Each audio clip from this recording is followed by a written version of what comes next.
Hey guys, welcome back to another episode of Dynasty After Dark. I'm your host, Calvin Timms. Find me over on Twitter at TTC_Calvin. You can find the YouTube channel at Dynasty After Dark, and my co-host Dale, who's not here today, unfortunately, but you can find him over on Twitter at Dynasty_Dale. Hopefully Dale will be back for the rest of the NFC South, but we are continuing with our offseason recap, going through all the changes through the 2023 offseason, and we talked about the Atlanta Falcons yesterday, and that's why I'm excited to talk about the Carolina Panthers today. The NFC South, people are not very excited about, to say the least. They think this is going to be the worst division yet, but I actually think it's going to be pretty competitive. I think the Carolina Panthers, who we're going to talk about today, have a real chance of taking the division title. It's them or Atlanta in my book, and I think it'll be a fun season. Now, I'm going to get a lot of flack because we'll start off right here. I'm not the biggest fan of Bryce Young for fantasy. For the real life football, I think he's going to be just fine for the NFL. I just don't really see much upside for fantasy football, right? But I think they absolutely nailed that pick in terms of getting someone for their team, right? So maybe I would have taken Stroud over someone like a Bryce Young, but I still think Young has a promising career in the NFL. If this is your first episode, thank you for checking me out. We're going to be talking through all the coaching staff changes. We're going to be talking about all of the player losses, player additions, the draft, and then recapping all the position groups at the end and giving our final thoughts on the dynasty impacts of those players this year and in years to come. So that said, before we get into the video, if you can, just leave a quick like, a little subscription on the channel, a comment down below. Just helps us with the algorithm, gets it out there to more people. Sorry, it's a little early. I had a long night last night with some work stuff, so brain's still waking up a little bit, so forgive me. This is Dynasty at dawn, and it's just not the same kind of thing. My brain does not work the exact same, obviously. But that said, let's jump into the Carolina Panthers. I already talked about it a little bit. Bryce Young, we'll get to him a little bit more in a minute. We got to start here with the coaching changes at the top. Last year, their head coach, they started the season with Matt Rule. They fired him middle of the season. They brought in Steve Wilks to be the interim head coach, and I was really surprised that Steve Wilks did not get the job, to be honest with you. They really wanted to go with an offensive guy, which is why they went with Frank Reich, who is the new head coach, right? But Matt Rule obviously just seemed to be over his head with the NFL. There was a lot of promise with him coming out from, I think it was Baylor. He was the head coach of Baylor. Just did not really seem to ever put it all together. Always had a really good defense, but he never had a quarterback, and that ultimately became his downfall, right? Tried to get Sam Darnold, tried to force Baker Mayfield, a lot of different things, and it just did not work out.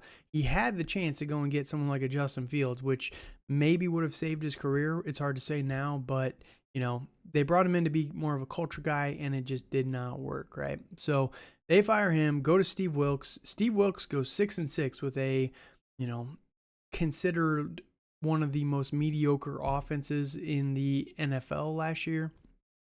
Very good defense, though. Still a very, very good defense. And manages to put them one game out from playoffs, I believe, or maybe 2 games out. But it was very close. They were in the hunt right up until the end. Don't go with Steve Wilks, and they bring in Frank Reich, who also got fired last year from the Colts. Now, his Colts firing, a lot of people gave him a lot of crap for that. I'm kind of up in the air. His stint with the Colts was not very good, to be honest with you. I get it. There was a lot that kind of went on there, right? He became the head coach from 2018 till 2022. He had Andrew Luck for half a season. Then Andrew Luck retired essentially in training camp. Go to Jacoby Brissett. They brought in Phillip Rivers. They brought in Carson Wentz. Didn't work out. It's just been kind of a roller coaster again with the quarterback position. And you can see how critical a quarterback is, finding a solid guy, right? Not necessarily a Patrick Mahomes, but just a good, solid vet can be for a head coach, right? Just because it leads to so much up and down and drama and off-season headlines and all that stuff. So Frank Reich comes over and should be able to help with this offense. Frank Reich is known for creating unique schemes and being able to keep the offenses competitive, even if they're not necessarily top tier, right? And what the Colts had with Frank Reich was a very good defense. I think he's inheriting a very good defense with the Carolina Panthers. With Frank Reich, he also brings in who's his offensive coordinator is going to be Thomas Brown. He was the Rams assistant head coach last year, and he brought in Ejiro Evero, Denver DC last year. So he kind of just makes a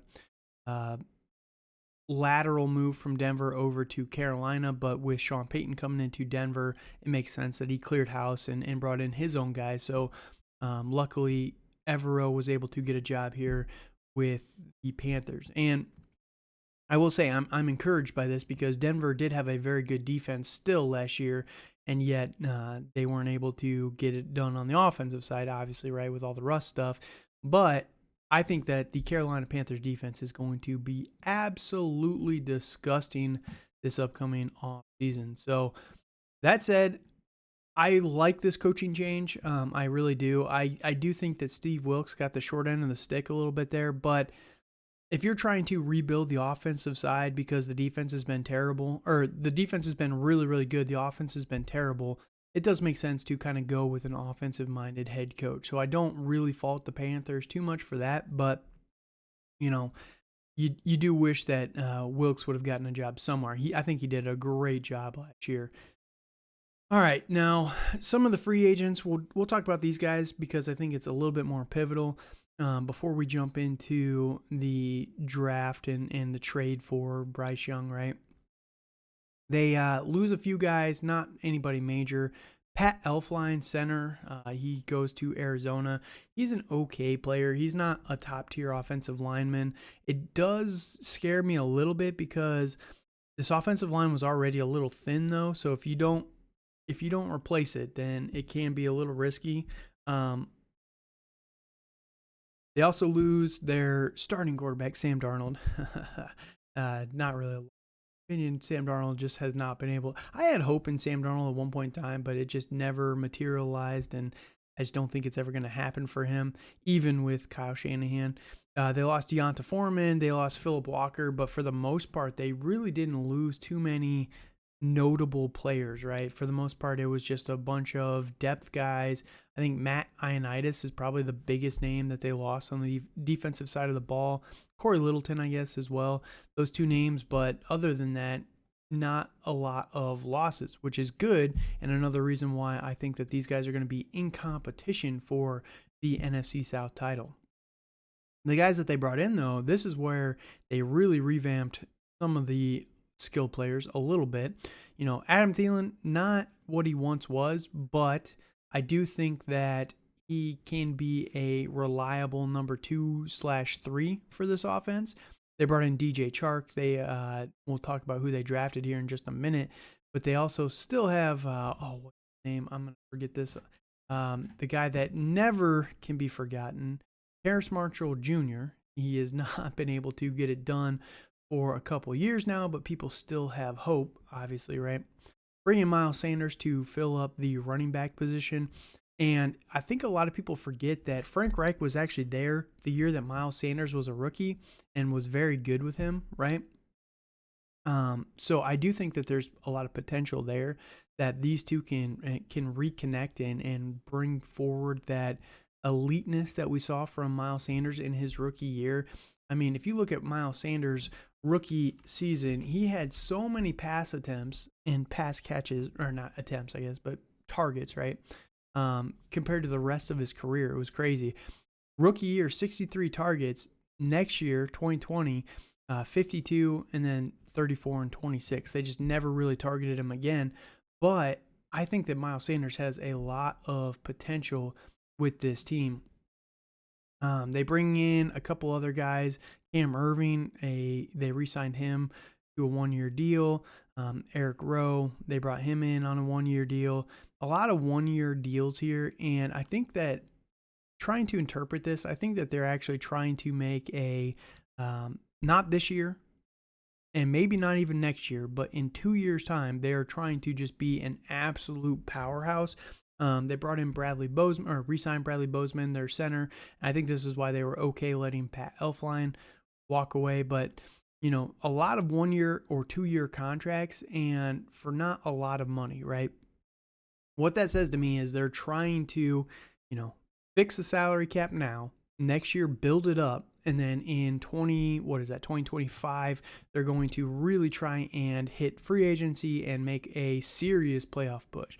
Now, the lucky thing for them is they already had a lot of young players already, right? So I think that when you couple that with the rest of the changes that they made, they are going to be able to tread water. Not necessarily, I don't think they're going to be Super Bowl candidates, right? I don't think they're going to be pushing the Niners or the Eagles for the NFC Super Bowl slot, but I do think that they can be good enough, right, to make the playoffs and push it. This defense is going to be no joke. I know I've said that like 15 times, but this defense is going to be disgusting. So let's go to the draft now, and this is where I think things got really crazy. The Carolina Panthers traded up from 9 to 1, and it was a big trade. They traded DJ Moore, which I was shocked by. I cannot believe they gave up number 9 and DJ Moore and a second-round pick and a first-round pick next year. Like, it was crazy. They could have gotten Will Levis, and I don't think that's nearly the type of talent as Bryce Young, but I do think they could have traded up to possibly number 3 with the Cardinals for way cheaper than what they paid to go to 1. 2 firsts, 2 seconds, and DJ Moore is just crazy. That is a lot. So this is why I think that there's a lot of expectations on Bryce Young. I'm not the biggest fan. I would have taken Stroud here. If I'm trading up from 9 to 1, I want a can't-miss prospect, and I think that Bryce Young he's incredibly intelligent, but with those measurables, man, it just scares me to send all of that for a small guy, right? So now again, I do think that Bryce Young can be fine for the NFL level. I just don't think he's ever going to be a top 10, even NFL caliber quarterback, right? And that's where it just, if you're sending that much, you want a top 10 guy. Like Bryce Young's ceiling is Joe Burrow, but Joe Burrow is way bigger than someone like Bryce Young. And unfortunately, that's just the only problem there, right? I mean, I get it. He's 5'10", 204. He's not really 204. He bulked up, He did the I'm not going to work out for a week thing just to get my measuring on. There's a reason why he did nothing at the combine. He would not have tested well at all because all he did was bulk, right? But 5'10", 204, he's just so small, man. When you look at someone like a Burrow, Joe Burrow is 6'4", 215. So like a 10-pound weight advantage, but he's so much taller. 6 inches is a lot. And, we're seeing all these videos of like Deuce Vaughn, for example, and how small he is out there running the ball. He's only, 3 inches shorter than Kyler Murray. Bryce Young. Kyler Murray's the same size. And we all see how small Kyler is out there when we're watching him. And, you take away the rushing threat. And I still would have taken C.J. Stroud. I think that Bryce Young deserved to be a top 5 pick still, but he just wouldn't have been my one, I don't think. So there's a lot of expectations on him, but doesn't mean he can't deliver. And I think that gets lost in my tirades, right, where I'm constantly kind of saying who I would have gone with. It doesn't mean that Bryce Young will be bad, and I think that he will still be fine. I just don't think he's going to be elite, right? And that's all that makes me nervous. You paid a lot for him. You want him to be elite. All right, now in round 2, they get Jonathan Mingo. They still had a second-round pick. They traded the 61 overall pick that they got from San Francisco for Jonathan Mingo, or the Bears for Bryce Young, right? So with the 39th pick, they get Jonathan Mingo. This one was a little bit of a shocker to a lot of people. Jonathan Mingo was someone that was rising pretty quickly over the last month of the draft cycle, the draft season, I guess. And he's a decent athlete. We'll say it that way. Like, I think that there's a lot of potential for this guy. He didn't have the best production in college, but I do think that he has the potential to be a number one for a team. He's 6'2", 220 pounds. You couple him with Adam Thielen and DJ Chark. DJ Chark is 6'3", 200, so he's even smaller. Well, he's lighter, I'll say, than Jonathan Mingo is. But Adam Thielen, 6'2", 195. Like, Mingo's the only guy on this offense who has some size, like some mass to him, and he is a quick player. Like, he's not slow by any means. So I think that can give him a massive advantage playing as the, kind of the possession guy almost. So I do like Jonathan Mingo. I think that there's a lot of potential for this guy. And obviously the team believes in him. Carolina, they took him in the second round over a lot of guys that were still available. So I think that there's a lot of potential here, and it can be very good. I think fantasy players are still sleeping on Jonathan Mingo a little bit too much. But, it is what it is. That's where value is created. And that's where I think that we can really exploit that potentially in our rookie drafts. Because if you're looking at it, Jonathan Mingo right now is he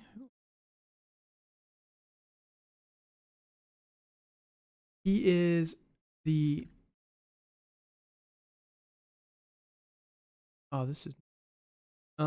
well, I don't know his actual, he's a mid-second round pick, we'll put it that way, for rookie drafts. Unfortunately, the site I has overall ADP, the rookie ADP when I sorted by that, but it is what it is.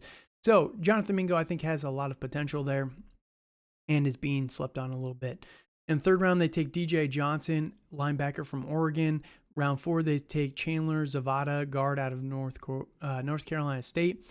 In round 5, their last pick, Jamie Robinson, safety out of Florida State. So, much more offensive-focused draft where the previous regime focused so heavily on the defensive side. And again, that's why the defense is going to be good, but I think they let the offense kind of wither a little bit too much. Now, in the NFC South, they are going to have a great lineup this upcoming season. They've got the NFC South, who good offenses. I guess the Saints have a good defense on paper.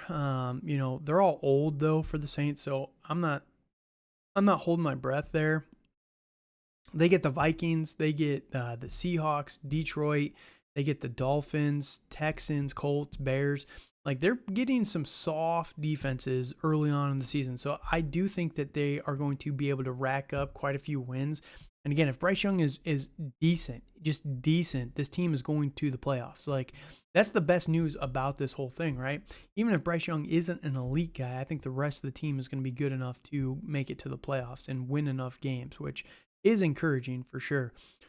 So, defense is going to keep them in the game, give the offense a lot of opportunities. Bryce Young being a rookie is a little bit scary, but I do think he's going to be able to throw the ball a lot more than some of the other guys. I think that Frank Reich is going to scheme it up around him and the throwing of the ball a little bit more. And I will say, I think this is where Bryce Young, in year 1, is where Bryce Young's biggest advantage is. He is so smart. He is incredibly intelligent. And I think if anybody's going to be able to transition from college to NFL in year 1 and be productive, it will be Bryce Young. He has the best route for that out of all these guys by far.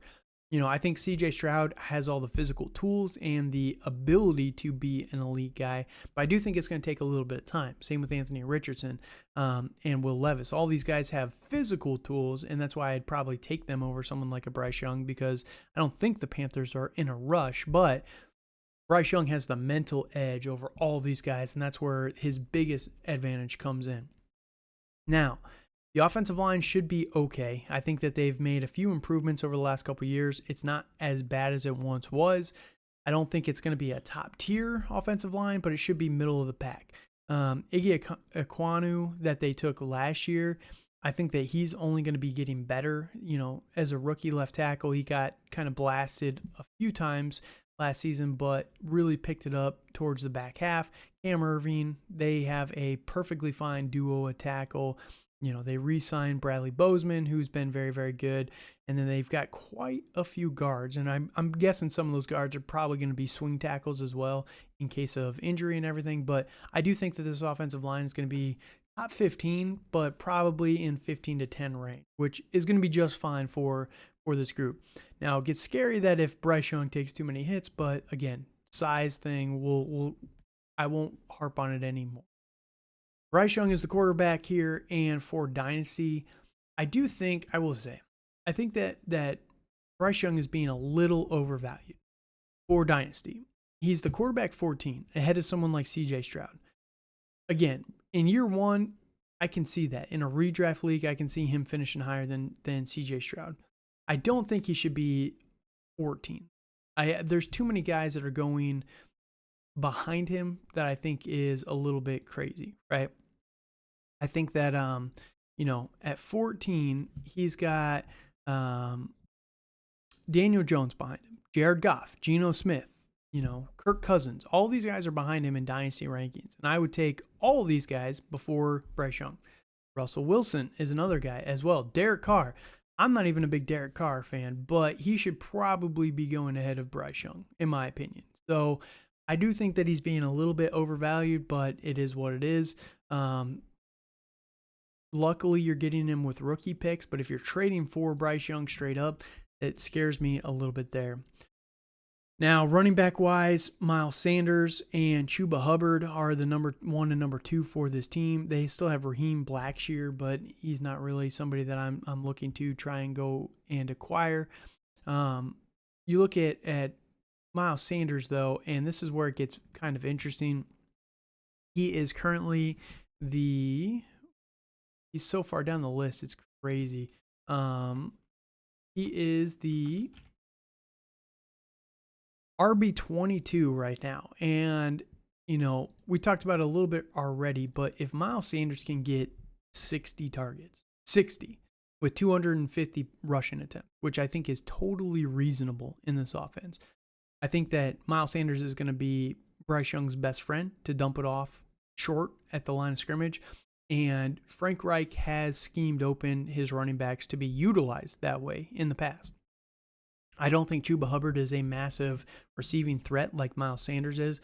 So I think that it's very likely that Miles Sanders is going to have 60, maybe even more targets than that. He's always been a pretty good catcher, except for his 2020 season with the Eagles. But, you throw that one out. For the rest of his time, you throw him the ball and he catches it most of the time, right? So, 60 targets, let's say he gets 50 catches. That's going to be huge, man. He was the running back 15 with those exact same, with 250 rushing attempts last year and only 26 targets. Now, he had 11 rushing touchdowns, but I don't see anybody taking rushing touchdowns away from Miles Sanders. If they get in the red zone, it's very likely that Miles Sanders can, pop off quite a few of these guys.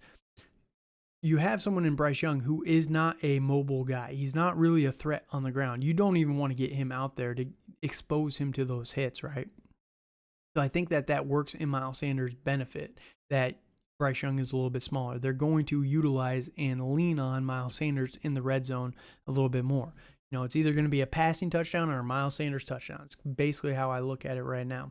So I do think that 22 overall, I get it. Miles Sanders has burned some people in the past. He was a little bit older when he came out, right? He was 23 when he came out. He's 26 right now. So I think that people have kind of looked at him and they say, oh, he's older and we just don't really care. He's never really done it. But, rookie season and last year, both top 15. I think he can easily do that again. And top 15 at the running back position is hard to find right now. So for what you can get him for, I think is huge in terms of targets this offseason. So I think that, you look at what he's similarly valued overall, like Calvin Ridley, the 112 for Miles Sanders, I think that's perfectly fine. So, and this is with Superflex. So let's take Superflex off, and you're talking about, Amari Cooper or some other players like that. So I think that's worth the cost, but I could be wrong, I guess. You can let me know down in the comments below. Now, pass catchers. I don't really care about Hayden Hurst in this offense. I know a lot of people are excited about Hayden Hurst, but I just do not really care that much. Hayden Hurst, I guess, did have 70 targets last year, but that was kind of an anomaly. Hayden Hurst is a very good overall player at the tight end position, right? He's not really an amazing pass catcher. Only 2 seasons has he broken 40 targets, and both of them he didn't really do much with those targets. So I don't think that he's very reliable through the passing game. And behind him, there's nobody that I really even care about. Ian Thomas, they re-signed him last year, which was hilarious. I didn't understand this at all. They signed him to big money too, and he's never even broken. His rookie year, he broke 30 targets.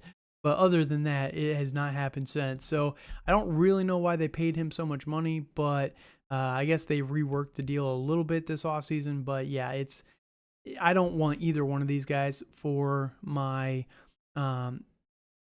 for a target for Dynasty.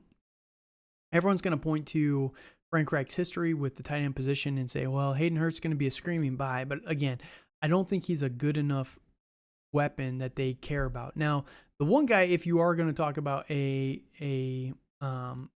option in the tight end room, would be Tommy Tremble. This is his 3rd year. Again, 35 is the most targets he's had, but he's probably the most athletic and best hands guy out of all these guys. So I could see him making a push with Frank Reich. But again, I think Frank Reich is going to focus more heavily on the receivers and these guys over here. So, I'm passing on the tight ends, but I can understand the argument around Hayden Hurst. But yeah, I'm probably just waiting to see what happens here in that tight end room. Now, the pass catchers, the wide receivers, they've got DJ Chark, my boy DJ Chark, Jonathan Mingo, Terrace Marshall Jr., they've got Laviska Shenault, they've got Adam Thielen, Javon Wims, a lot of guys, Shee Smith, Demir Bird, the connection with him and Frank Reich. And if I'm ranking these guys, for me, personally, I'm going DJ Chark, Jonathan Mingo, and then Adam Thielen. Behind them would be Laviska, and then Terrace Marshall Jr. And the reason why Laviska, I think that there was a news report, if I remember right, he's getting backfield touches. So this just came out yesterday, actually. But I've seen this through the OTAs and everything as well. Chenault's been doing running back drills, and they're trying to use him as more of a gadget player to get the ball in his hands however they can, because he's very explosive after he gets the ball in his hands. Not a reliable player down the field. He doesn't have the best hands down the field, but if you can get the ball in his hands, an insane athlete. So Laviska Shenault is someone that I think, he's going into year 4, but he finally has a competent coaching staff around him that can possibly utilize him. I get it. 2020 wasn't a great situation. 2021, I think that was the Gardner Minshew, if I'm remembering correctly. 2021 was just a nightmare. 2022, I guess 2021 was Urban Meyer season, so that was fun. 2022, they cut him and he goes over to Carolina, but last year was a nightmare in Carolina. So I just think that there is some potential here with this player. I'm not holding my breath or anything like that, but I do think that Laviska Shenault is a sneaky potential guy. So just somebody to keep on your radar, especially if in week 1 or the preseason here, he kind of shows us a little bit of something else. Adam Thielen, he's old. I'm not really looking to get him. I think he's going to be fine. If you can get him for cheap, like super cheap, like a 3rd or a 4th round pick, feel free to go and get him. But other than that, I'm just out. I think he'll be he'll probably get, 7-8 touchdowns, but I wouldn't be shocked if he doesn't get more than 80 targets this upcoming year, just because he doesn't have it in him anymore. He was good. He burned bright while he was there, but he flamed out pretty quickly as well. All right, now between DJ Chark and Jonathan Mingo, the reason why I'd rather have DJ Chark, I still believe in DJ Chark, and I know I'm crazy, but it's hard for me to just walk away from someone like DJ Chark. You know, you look at the measurables and the skill set. 6'3", 200 pounds. Last year, starts off week 1, has a touchdown, 4 catches for 52. Week number 2, nothing, goose egg. But he was inches away from 2 touchdowns in that game. Jared Goff overthrew him twice by inches, and if he would have been just right on the money with those balls, DJ Chark walks in for 2 touchdowns in that game, which is just, it's sad because it's crazy how fantasy can just flip on you right there. The next week he plays against Minnesota, doesn't really do a ton, but then gets injured, doesn't come back until week number 12 against Buffalo. A little bit of a rough matchup, but from then on, 15 points, 22 points, 2 points against the Jets. I think they put Sauce on him that entire game, which Sauce is nuts, so that one makes sense. Carolina, 16 points, then Chicago and Green Bay, 8 and 5 points. Now, I'm not saying that DJ Chark is going to be a top 12 guy. I am saying that I think he can be a low-end wide receiver 2 or wide receiver 3 with Bryce Young. I think that the way they utilize him and his ability to just absolutely create after the catch, again, this is going to be a Frank Reich special, and this is why I like DJ Chark, especially in this offense. I get it. Nobody wants to believe in DJ Chark anymore. Oh, he burned out from all these other teams, yada, yada, yada. He's a long ways away from his sophomore year where he was the wide receiver number 17, showing that potential. But I do think that he has that potential in him still. And I don't think he's going to be a long-term superstar, but I do think that he can be good enough. And I think that's where not enough people are giving DJ Chark credit, in my opinion. And I think that he has potential to just really show something this upcoming season, especially with someone like a Bryce Young, for example. Again, making all those amazing reads and everything that he can do. So if you look at Chark right now, he is wide receiver 72, number 215 overall, and oh my, Curtis Samuel or DJ Chark. Really? The number 1 for the Carolina Panthers we're taking Michael Gallup over DJ Chark. And that's just, again, Justin Ross, who hasn't done anything, or DJ Chark. And this is where it's kind of silly to me, but it is what it is. So I believe in DJ Chark still. I think Jonathan Mingo, I talked about him a little bit already with the draft section, but I think he has a lot of potential to take over as the number 1. And I was just looking as well. DJ Chark, they signed him to a 1-year deal. Okay, so he's got 1 year with the Panthers. I think he's betting on himself for next season. So we will see what he can do after this one. And if he can produce, again, I think that's what they were hoping for. Yeah, what a crazy deal. They signed him to a 1-year contract with 4 dead years after it. Like, what are we doing here? That's nuts. Okay, sure. Kind of funny. But yeah, I think that they're going to be just fine for him to re-sign him, especially, considering they gave up their first next year and their second next year. They're not going to have a lot of picks to go and replenish in the draft, right? So they're not going to be drafting a lot of top tier wide receivers to bring it in, and you're going to have other positions you need to fill. So next year, they are going to have a ton of money already locked up, but there will be restructures and things like that, and they'll create up some money.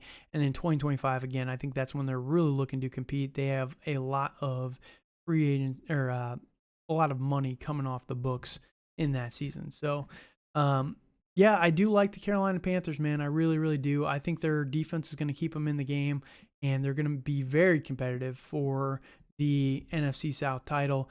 I will stop rambling. I went way too long just on my own, but that's how much I like this team, man. I think it gets clouded because I'm not the biggest Bryce Young fan, but I do think Bryce Young in this system is going to be very, very good. So let me know your thoughts on my recap down below in the comment section. I appreciate you guys, and until next time,